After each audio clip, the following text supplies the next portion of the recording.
Welcome everyone to History Gone Wilder, part of Half History Will Travel. I am your host, the Wilder Historian, and when we last left Longstreet, he was at West Point. Now we move with him and his classmates from the academy to the war front in the War with Mexico.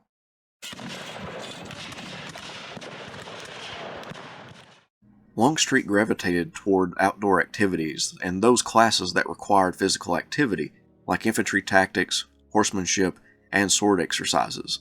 He was ready to participate in any roughhousing or sports played by the cadets, and because of his size, he held his own in those situations. However, his academics were lacking. Throughout all 4 years at West Point, Longstreet ranked in the bottom third of his class in every subject. In his second year, he ranked 60th out of 61 cadets in chemistry. He didn't fare much better in the other subjects either.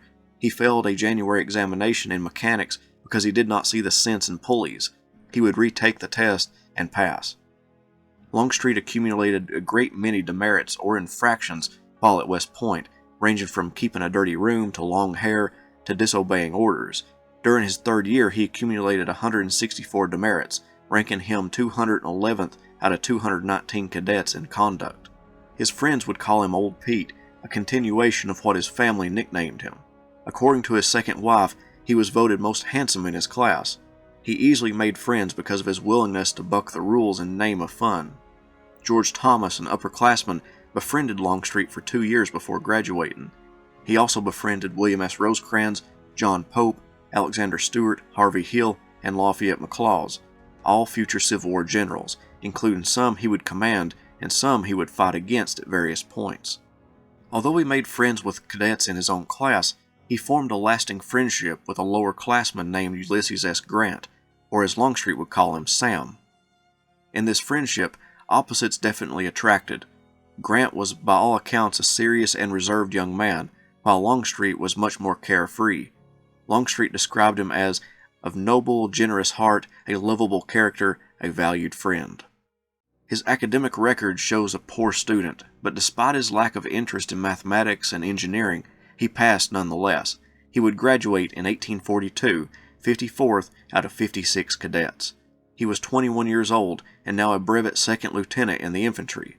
Before taking his first official assignment, James would visit his aunt and uncle in Georgia, then proceed to Jefferson Barracks in Missouri, being part of the 4th United States Infantry. His commander at the barracks was Lieutenant Colonel John Garland. His company commander was Captain Bradford Alden. Both men would teach him the responsibility of an Army officer. After a year of service at the barracks, James's friend Ulysses S. Grant was assigned to the barracks and the 4th Infantry. The two would spend a lot of time together, especially any downtime from Army duties. The two lieutenants made friends with another officer, Frederick T. Dent, whose family lived not far from the barracks. They visited the Dent home, Whitehaven, often, especially since Longstreet's mother was a cousin to the Dents. On February 1844, that is where Ulysses S. Grant met Julia Dent. Afterward, Grant would make trips to Whitehaven without Longstreet. However, just a few months later, Longstreet began courting Maria Louisa Garland.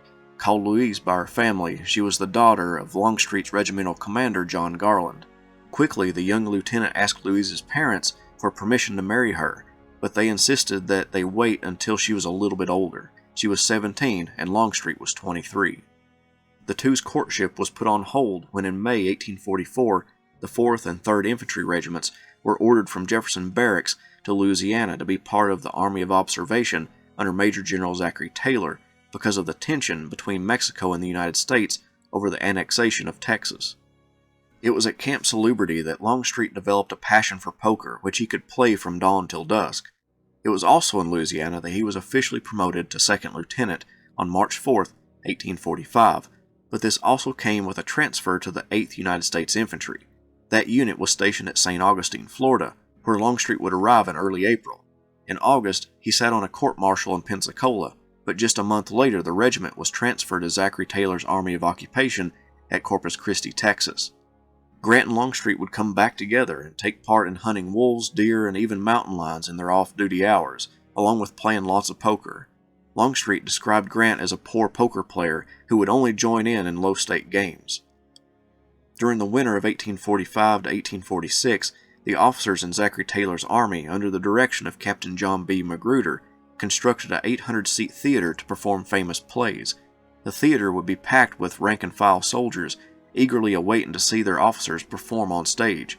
The officers would play both the male and female roles. After Longstreet was rejected for the role of Desdemona, Ulysses S. Grant got the important role. The officers charged admission and received enough money to pay for the construction of the theater. In March 1846, Taylor's army marched to the Rio Grande and constructed Fort Texas, opposite the Mexican city of Matamoros.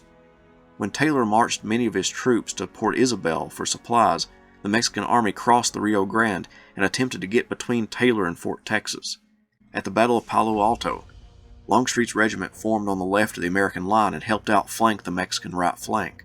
The next day, on May 9th, at the Battle of Resaca de la Palma, Taylor caught up to the Mexican army, and the 8th United States Infantry, along with Longstreet, were integral in the capture of the Mexican artillery pieces and resisting the Mexican cavalry charges.